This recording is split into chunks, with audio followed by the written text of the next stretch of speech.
All right, here we go.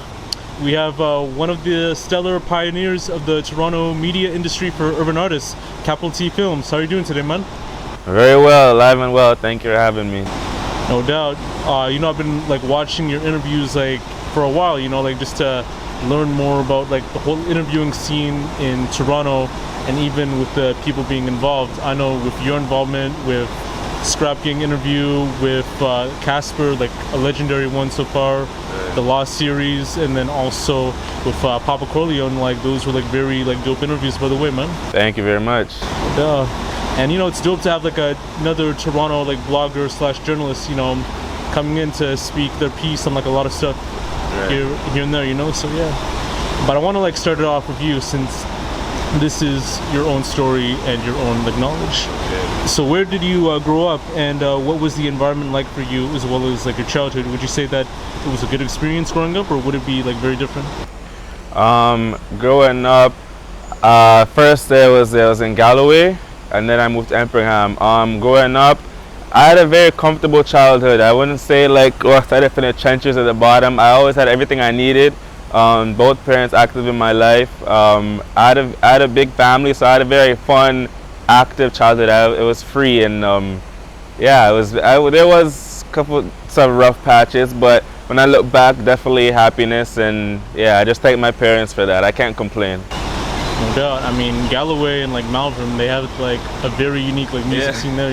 With Key Rain, with Reps Up, with Bugs, and with like Honcho, like Hoodlum, and like everyone else there. It's like a thriving scene, like with a lot of artists that came out there. Which is interesting. Yeah. And growing up like in Upbringing and like in Malvern and like Galloway as well. Was there like ever like any inspiration from there that made you want to immerse in the creative like arts and media scene in that area? Funny thing is, no, I don't think I've ever had like an inspiration from where I was growing up. I think that I realized I wanted to get into this more when I was like done with high school, but growing up there was some pieces of the culture that I was like involved in and exposed to, but I wouldn't say it influenced me because I just didn't know at the time. It was just something I loved, like dancing. I remember in Amps there was the in Sean Paul's video and the little kid, I don't remember the track right now, I'm in the spot, but he's in the basement, he's dancing. I remember he came there and everyone is crowded around him or whatever, and certain things like that, it doesn't really influence you, but it's just like things you like, and you're involved in the culture and you're seeing and you like it. The Get Busy like music video, like there we go, exactly. Actually, a fun fact, like that actual music video was based in a studio music video they did back in like Vaughan, like a while back. And they had the shooting there, I still remember the title. There we go. And like like in the family, like was there like a lot of like music that was like played at home, what would be like your first like introduction into like music? The music, definitely from my dad, because he's Jamaican. He was a DJ. Right now he currently does a radio show, Global One Radio, and you can on Sundays he does a Cool Out Sunday show. You can listen to good reggae music if you want. But I was exposed to that. I was exposed to that in the mornings whenever he wanted to play. A lot of Barris, Hammond, Sanchez, any urban, old, whatever it was. My mom as well, she likes oldies, and from myself and just seeing what's on the TV, a lot of early 2000s rap. So 50 Cent is one of my favorite artists, and that's what I was exposed to. So yeah, I was exposed to a lot of music growing up. No doubt. And what inspired you to become like a content creator and a journalist? I didn't really call myself a journalist. I don't know why, but I would say what inspired me was just wanting ownership, wanting to have something on my own. In college, when we would do projects, we'd have a vote, and if you lost that vote, and if you gave a pitch and you lost that vote, we're not doing your idea, so you just got thrown in the garbage. You're not doing it. And I just thought, my ideas were good, and I wanted to do them, so I needed a place where I can do it myself, and then that's where it grew. And it's not just only my projects anymore. It's a lot bigger than just myself, where I'm collaborating with other people, I'm involving other people in things, and yeah, it just went from there. And I realized, I'm doing so much, I'm putting a lot of time and money into it, I can't stop. So that's what. And it's still going today, so it's like very interesting too. And like with T Filmz, like I guess it started off like more in the sense of like film, like filming concerts or like filming events. Right. Like how did you like manage to create it like in the sense of the media platform, like just strictly off those films, or like more in the sense of like, you know, like content creation and journalism?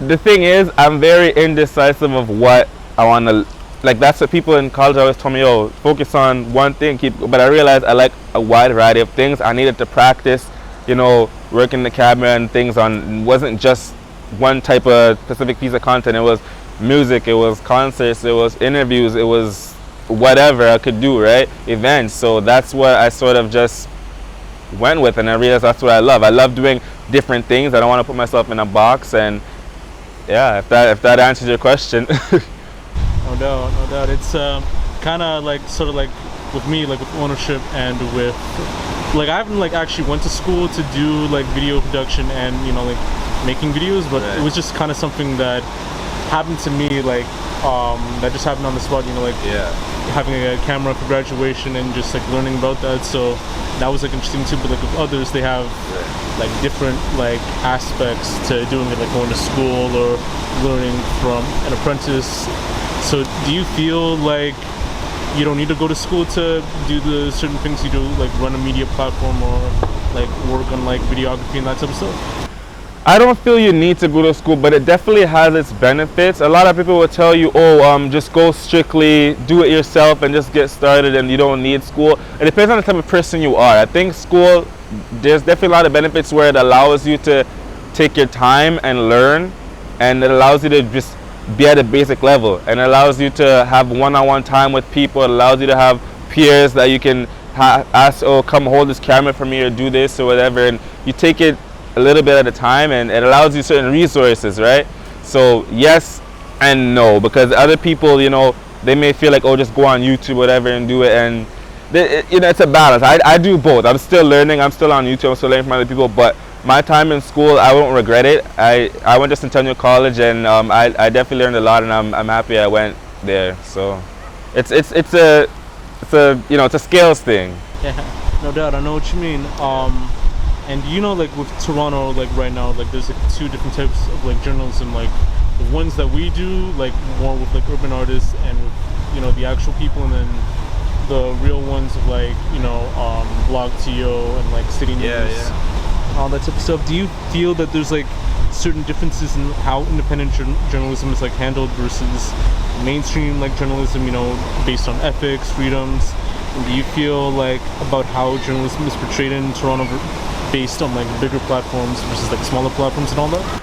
For sure. A lot of the artists and people who I've worked with, unless they hit it like really big or they're trending for whatever reason, Blog TO or whatever probably wouldn't want to talk to them or whatever. And you know, a lot of them maybe, you know, sometimes on certain interviews you see them, they smoke or whatever, there's a certain image that probably portray them, but I don't portray them in a certain, I don't look at them and look at, oh, and judge them, I guess. So, you know, certain platforms that have money like that are involved, they go for a certain look, a certain, you know, feel, and it's like, it's not the reporter's job that's big. They have bigger heads telling them who they want on their platform, and people like me and you, nobody's telling you anything. If you want this person, you're gonna go get them. If this person just came out of jail for whatever reason and he's an outcast, it doesn't matter. You're still gonna go interview that person and get your story, right? So there's definitely differences, pros and cons to that, but we have freedom. As little guys, we have freedom. No doubt. And I think with us, you know, if we were to interview someone like, I'd say like a Jazz Cartier or like a Kelly in that sense too, it would be harder in that sense to actually reach out to these people because of their media connects, right, versus like a local artist like in one like local hood and all. Exactly. Those are artists that the government and the city would look at and say, this is the face of Toronto music or whatever. The guy who's shooting videos throughout the city or whatever without the grants or whatever, and he's not being nominated for Junos, he's not being looked at by those same platforms, right? So that's where we come in. So no doubt, like good point to answer as well, you know. And you know, like with the Capital T like Filmz platform, we've had like a lot of dope artists, like Casper, I think, being like one of the biggest interviews, and then Papa Corleone with like one of the OGs, and then ScrapGang, which also was involved in the whole like Drake situation, but like in your perspective, like what were some of your like interviews that you can consider your favorite, and what were some that were like the worst, or you know, not your favorite in that sense? The best ones, like you said, the Casper one, because you know that was the one that sort of put me on the map a little bit more. That was the first time, you know, being on blogs, being seen around the city, so that was kind of cool. One of my favorites, and it also, I put a lot of time and effort into that one, and it came out really well. I'm happy with it. My Oxnap interview is probably one of my favorites, because I wasn't a listener of Toronto rap like all my life. I was very late to the scene, and it wasn't until high school. The first, I went to school in Malvern, right? So I was listening to DGC and Hoodlum and those who I knew. I didn't know anybody else. So when I got to interview Ox, I was like, wow, this is like, I remember seeing him not seeing him, but hearing him in high school, and now I get to interview him. That's cool. So I guess that was one of my other favorite ones. And one more is a UK artist I got to interview. It's not on my channel now, but his name is Cairo Keys. He changed his name. It's Cairo Keys now. And I came across him. He was actually rapping with Central C. I don't know if you know him as a UK artist now. He's gotten a huge buzz now. And I knew him when he was like a little artist, you know, coming up. And it was with Cairo Keys, rapping with him. And then he came to the city, and I got to interview him. It was at Dundas Square. So that's one of my favorite ones. So those three, yeah. I can't say my worst though. I don't want to say worst. There are definitely some that I look back and I say, man, I could have improved on this, or you know, I wish I could have done this, but I won't say which one. I can't say. I know what you mean. I've noticed like in your interviews, you've interviewed like a lot of like artists from Bleecker, like just from their stories, from their backgrounds. Like I think the one like at the basketball court too, like that was also, I think, a Bleecker like artist as well, who's doing like community work for his area and all that. So was there like a general interest on interviewing them based on your interest, or was it something that just like happened on the spot, you know? It was something that kind of happened, but that was Young Boy probably talking about, and I actually enjoyed his music, and it was just someone I vibed with just in DMs. Like, I'm a person good on energy. Maybe it's a Jamaican in me, but I could just, once I meet you, even over the internet, it sounds weird. If you have good energy, the way you speak to me, and you know, it just had good energy, so I'm like, yeah, let's do it. And that was actually probably one of my first interviews I did pretty well, and a lot of people from that area were like hitting me up, and like a lot of people there's a lot of pride in the area, right? And people actually thought I was from there too, but yeah, it's just something that kind of just happened. And then I checked out his music, and I think I knew his music from before, but I actually did like it, and I was like, yeah, let's do this interview. So I know what you mean. And you also had like a Sauce Gang interview that you did with Diego Gomez and Lil Kage that I actually interviewed Lil Kage like twice. One back in like September of last year, and the other back in May. Now I think it was deleted on their page, and I don't know if it was deleted on your page as well. What happened with that situation, and how was the interview like when you experienced it? How was the interview like when I was what? How was like the interview like when you experienced it, like, you know, interviewing like on the spot, you know? That was probably one of my more craziest interviews, because their energy was just different. They were just like, I don't know, they were just free. I don't know if you watched it the first time, they were there yelling and making these sounds and shit, and they were just themselves, you know. But it got deleted. I don't know why. He told me he didn't want it up there, and I guess he changed. He has more of a change of you know, he's doing videos now, and it's just things are different between him. So I'm not gonna fight and say no, I'm keeping it on there. I don't really care. So I just, yeah, sure. It was cool at the time. It's been up for a while, and you wanted to press the reset and change it and take it down. Cool. But at the time, it was cool. They were all respectful. They were all cool, and yeah, it was a good interview because it was a different side of the industry. We got to see someone who was on TV and the next star and whatever, and you know, so it was cool perspective. I enjoyed that one. Yeah, no doubt. I mean, like Diego Gomez, like he's like a very like well-rounded artist. Like, I think My Best Friend's Girl was like probably like one of the popular like songs like back then. And then I think it came like a long way. Like one of his like artists like worked with like Rip Rap and supposedly had like an affiliation with Chief Keef, so that was like kind of like interesting. So. But you also interviewed a Toronto-based rap group, ScrapGang, in which I think KG had some beef with like Drake due to some issues like sound biting. How did you feel about how the interview worked out, and like what was like the aftermath that you noticed like once like the interview was like released? How did I feel? I was happy with that interview because ScrapGang, like I'm a big fan of their music because I like lyrical artists, and those two are crazy. We also did a freestyle there, and they kept going. They just kept freestyling. That at some point they're just like, yeah, we gotta end this. And, it was just vibes. I liked them. They were cool, respectful. It was all respect. It was all love. During that whole Drake thing, I wanted to sort of bring that forward to the light, not because of the whole. We need to hear from them. They also made it on the shade room, and everyone was calling them, but we didn't really hear their side of things, and so that was good. But at the end, I don't know. I think it was okay. People watched it, and it was like, yeah, but that beef sort of died. It wasn't something that people really cared for, and it was. I guess it was a misunderstanding or something because they squashed it, right? So it wasn't that serious to begin with, but it was something that was cool. That was like sort of put a fire in the city a little bit, because sometimes competition is good, right? Sometimes that type of thing, as long as it's not ending in nobody getting shot or stabbed, sometimes it's good. It's good for music, right? Yeah, no doubt. I mean, it's a friendly competition too. Like we had that with Jay and Nas, you had that with Drake and Meek for a bit too, and then I think even now with some of these Toronto artists too, like which it could go well, it could go worse, but who knows, So. In general, like, have people like ever paged you like on interviewing someone that they've either had beef with or releasing certain interviews or like anything like else in that matter to them? Because that's a very good question.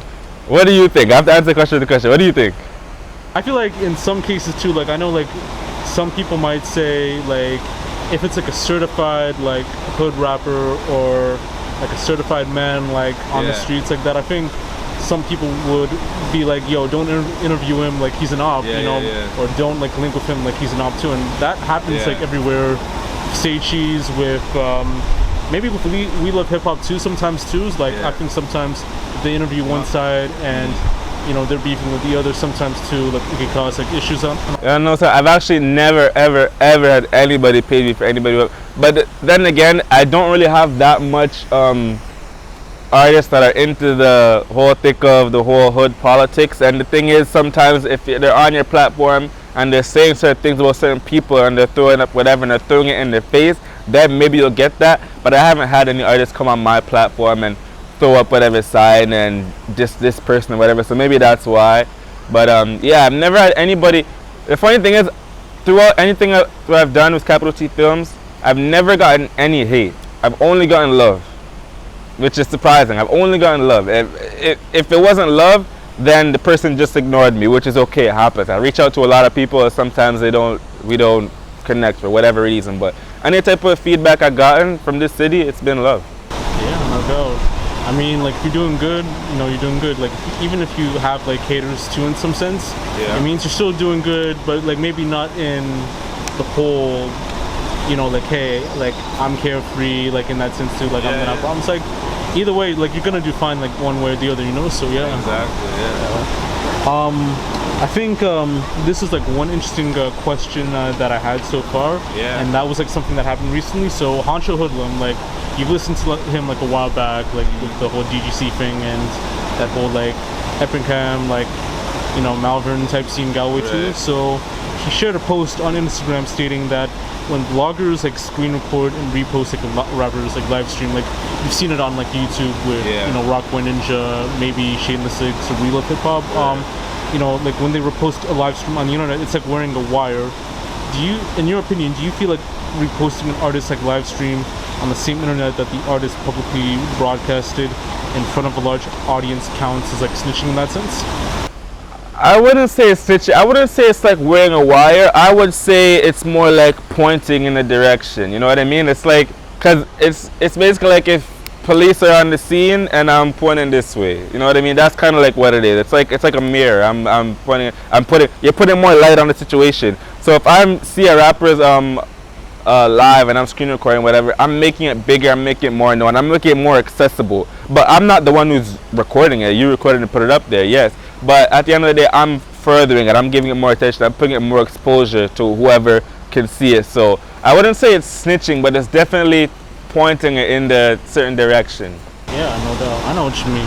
I mean, I kind of have like sort of interesting thoughts on this too. Like maybe it might be a little bit wrong depending on consent. Like you know, consensual like forms and like permission in that sense too. But who knows? You know, some people care, some people don't care. Right. But I'm not blaming if there's platforms who do that. Like I'm not saying it's you know what I mean. But it's just. It is what it is, right? Of course, if you're a platform and someone's live, because I don't really watch artists' lives. Like the only reason I come up on them is because of the blogs repost them. If no blog in the city reposts artists' lives, I don't watch artists' lives, so I wouldn't see them. You know what I mean? So I wouldn't say it's Snitching because they're not the one who's putting the recording there. They're just taking it and putting it in their audience. So. No doubt. So following with the same theme too, in that sense. Like, do you feel that like media platforms like should interview like certain people that were exposed for certain things? So, like I think with We Love Hip Hop, they had thoughts on wanting to interview Maya Morati, you know, like who was involved in the Weston like road type shootings with this one other artist, like, or people who were exposed for like rape or abuse or like racism in that sense. So they don't want him to interview him, that guy? No, they questioned their audience. Like, do you think we should interview Maya Morati? You know, even though he was like a actual like rat, like in court documents in that sense. But like what the question was that following with the same thing, do you feel the same theme? Sorry about that. Do you feel that like media platforms like should interview certain people that were exposed for certain things, whether it would be like snitching or rape or abuse or racism in that sense?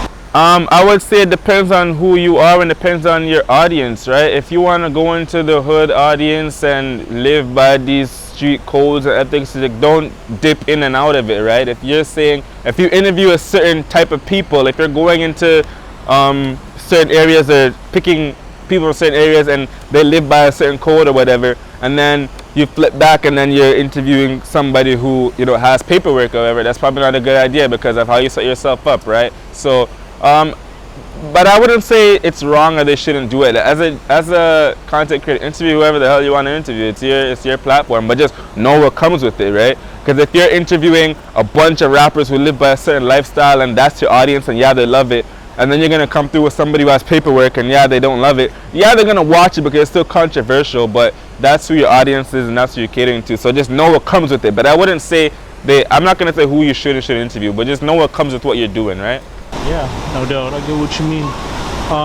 And even like with Toronto like media pages, like let's say like 6Buzz or Real Toronto News or Keep Six Solid. Right. Do you feel like even with those platforms and even like with We Love Hip Hop, do you think they're giving a good name for the Toronto music urban like blogger or journalism scene, or would you say that it would be like very different in that sense? Oh, good question. Yes and no. Yes and no. I think we do a little bit of both, and I'm not pointing fingers on anybody, but sometimes we give attention to diss tracks and sneak dissing and whatever, just like you said with the screen recording, right?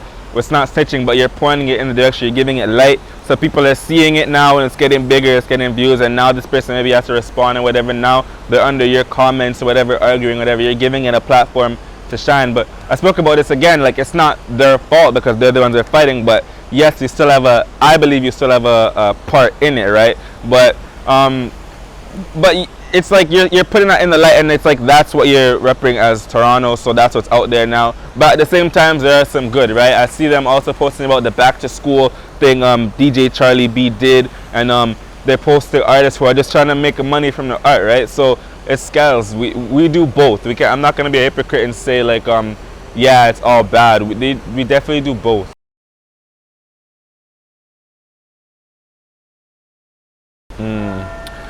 Oh man, that's a very tough question because there's so many different aspects of it. Like at one point you have it coming across the border, right? And then so there's that legal part of it, police or whatever who are doing raids or whatever and getting rid of the guns.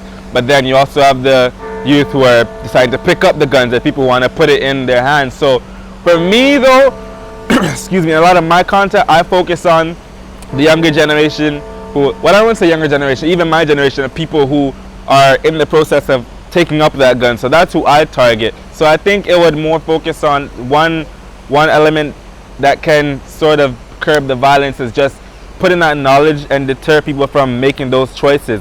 So, for example, if someone, a lot of my videos I geared to someone, okay, who wants to pick up the gun tomorrow, I'm going to show you like the Casper interview. You're seeing someone with Casper who has that clout and who has that opportunity as an artist. Look what happened to him. Let's talk about that. What happened to him? Missing his daughter, missing money, being away for whatever, being away from his brother. And we're showing you, don't do that. So that's just one sort of, I guess, putting the knowledge in people's head, young people's head, and making that choice of not to do that and go get money, go take care of your family or something. So that's my, what I think is something could curb the violence. Definitely, I think it can to a certain extent, because it just has to be, because even if you provide after school programs, I feel like people, yeah, they still have a place, but what's going on in that place, right? So I feel like if they have somebody, like my thing is just having a leader, an older head there to sort of check in and guide the youth and say, you know, whatever, because they could have after school program, and after school program they could be smoking and doing whatever. So, but don't get me wrong, they're right what those mothers are talking about. And I know I always see them, the community for zero gun violence leader, they always push the after school programs. It's right, but I think someone needs to be in there, like a leader that people can see and that people can sort of monitor, have a relationship with these young boys that can actually put an arm around them and teach them and show them something, right? So I think a program with a leader is definitely a way to curb it, yeah. You know, I didn't actually have this question in mind, but there was this video that Lola Buns did for a song called Hot Heads, in which it's like a response to older heads or OGs, like not like helping out with the younger people like in the city, you know, like lack of OGs and all that type of stuff too. And then you had Papa Corleone, who was sort of like an OG to the people, you know, to help people like not follow the same steps like he had like a long time ago. So do you think that there's like a lack of like OGs or like older heads like in Toronto that can help the youth in that sense? I'm not sure, to be honest. I wouldn't say if there's a lack of OGs. I guess there is, because there's a lot of young boys picking up guns, and we're seeing their ages and, you know, they're running from police, whatever. When they get caught, they're 15, 16, 17. So I guess there is, but I'm not. It's kind of tough to say, you know. I don't know, but I guess there is. I would say maybe. I know what you mean. This is just kind of like the second final question, like in that sense too, before my initial last question. So Sean Cotton of Say Cheese TV spoke with Vlad, you know, about how he can't interview like the same artists as Vlad due to black content creators and journalists having to pick sides in who they like interview like and allow on a platform. So for example, Say Cheese can interview Julio from Florida who has beef with Young and Ace, but he can't interview Young and Ace, but Vlad can interview Young and Ace and like Julio like at the same time. So how do you like feel about that, and do you think it's like sort of like similar to how Toronto creatives only allow like certain groups to be on their platform? How do I feel about that? I don't believe that. Like as a creator, like I said, we have freedom, right? So I'm gonna work with, I'm gonna interview whoever the hell I want to work with, and no one's gonna tell me nothing about who I want to. This my platform, my equipment, whatever. I'll do what I want to do. But how do I feel about that? I don't know if it's like that here, in terms of platform, because from what I've seen on their platforms, I've seen like people from all types of areas, whatever, come through. So I don't think it's like that here, but maybe from the videographers, maybe, because a lot of people like to have their own personal videographers and people who work in certain areas, and because they're saying certain things in their songs, they say them, and then maybe they can't go work with that people if they obviously just diss them, right? So I think it's like that maybe a little bit to a certain extent, but I wouldn't say too much that it's a problem. Yeah. Yeah, it's sort of like agree, like in that sense too. Like you can like, interview like anyone you want, you know, like in the charter, you know, freedom of expression, like freedom of press, all that type of stuff. There we go. Yeah. So I know usually like how you end an interview, you say like what's next to people. Right. But usually in my sense, like in my interview, like platforms and all that other type of stuff. So my like your what's next could be for me like what are your plans for this year in terms of either like potential interviews or other creative projects and so forth. And I usually ask this for like other people too, like everyone like on the platform. But are there any final words you would like to say for any person like out there pursuing their dreams? Okay, so final project, any project I have coming up, I have my exclusive interview coming up, but I can't say who it is yet. And I said this before, I gave out the name, but it's only on my website for my subscribers. I have an exclusive content page there, so if you subscribe and it's for free, you can go see who it is, but I'm not giving it out yet. And I also have some music videos. I was supposed to have another episode of Where You From coming, but all that's in the way. Nothing's set in stone yet. But yeah, and throughout the rest of the year, I wouldn't say I have anything really special. I've just been planning, we'll see. I'm supposed to do another, I have an idea of something I want to do, but I can't say it yet because, you know, it may not come together. So definitely more things coming. Make sure you subscribe to Capital T Filmz, you'll see it. But the second half of the question is, what did you say, any advice I have? So, do you have any like final words you would like to say for a person out there pursuing their dreams? Who's pursuing their dreams? Yeah, start. Definitely just start, because I always say if something's not for you, you'll know it's not for you, but you'll get a lesson or you'll get a connection from whatever you're doing. If you want to be a content creator, man, start. And there is some mistakes, but you'll always learn from it. So I would say just start. It's amazing. Like, now that I look back, I'm like, whoa, I look back at all the videos I've done, everything, I'm like, holy, we're getting to a new year. Like, man, I've done a lot of videos. My portfolio is getting bigger, and I'm like, it feels like I started this yesterday. So just start, and like, you put your head down and work, and when you look up, you look back, you'll be surprised. You're like, whoa, I did all this. So I would say just start. It's the biggest thing. Yeah, I know what you mean. Capital T Filmz, thank you for coming by, man, and for giving your piece, and you know, doing this like official like interview, like interviewer to interview, you know, and you know, best of luck to like everything that you have going on so far, and thank you. You know, until next time, man. All right.